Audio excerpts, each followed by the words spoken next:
So, welcome to Animal Science Podcast with G5-A. We are Hanani Hardy, Badrul Naqib, and Sofea Amira.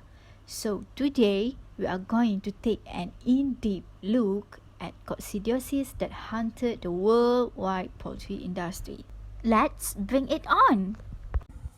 For many years, coccidiosis has been a major cause of poor performance and lost productivity in poultry. Coccidiosis is one of the most important and costly poultry diseases worldwide. The farmer in the past has come to accept a loss of 10 to 20% of birds during the outbreak. It is a parasitic disease that can cause severe losses in poultry. This disease is caused by intracellular parasite of genus Amira, phylum Apicomplexa, family Amiridae, Coccidia. Infects various sites in the intestine. It causes damage in the intestinal tract. Let's discuss about that. As mentioned before, coccidiosis is caused by Amira parasite. There are 9 species of Amira have been described that infect this Gallus domesticus. But the most common one are E. acervulin, E. bruneti, E. maxima, E. tenella, and E. necatrix. Each of these species cause different clinical signs and site of infection in the intestine. E. acervulin infection takes place at the upper intestinal area where the duodenum and ileum is located. This species is moderately pathogenic.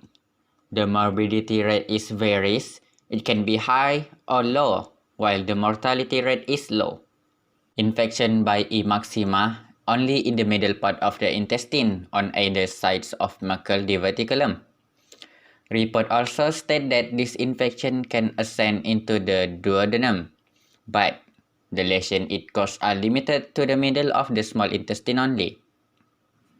Its morbidity rate and mortality rate is same as E. acervulin. E. bruneti infection site is at the lower part of the small intestine.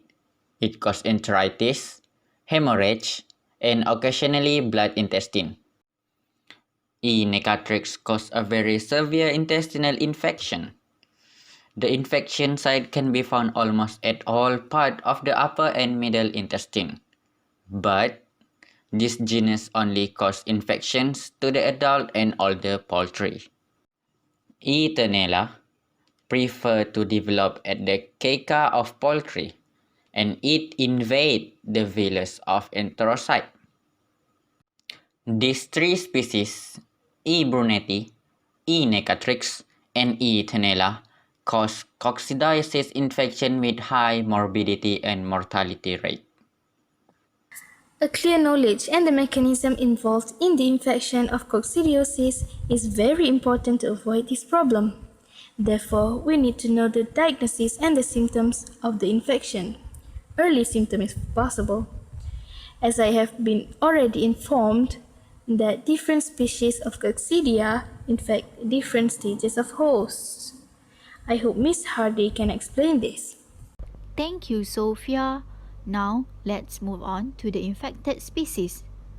Coccidiosis usually is a disease of young birds, but birds can be infected at any time if they have been exposed before. Well, as Badrul mentioned before, Amira necatrix infect the adult and older poultry. Young birds may suffer severe symptoms and death.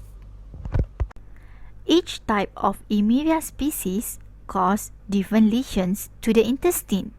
Individual bird may have no clinical signs or may experience moderate loss of appetite, weight loss, or diminished weight gain, bloody diarrhea, dehydration, and death.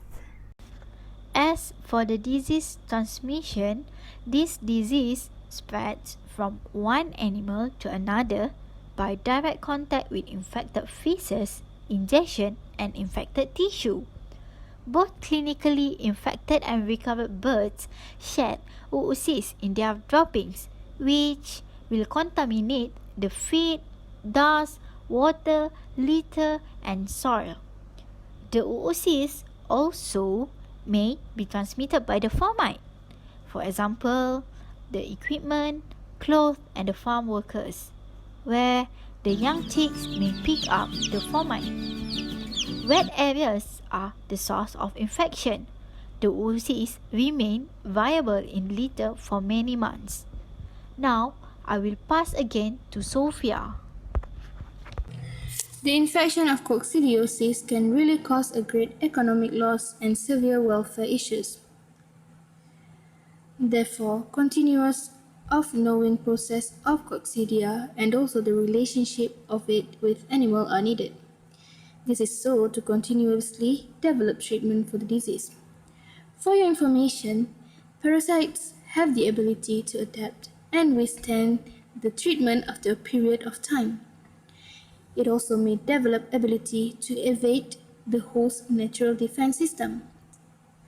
The treatment of the disease and also the issues of it being resistant to drugs will be discussed in part 2. Stay tuned for more interesting facts about this disease and how it affects the production. Thank you very much.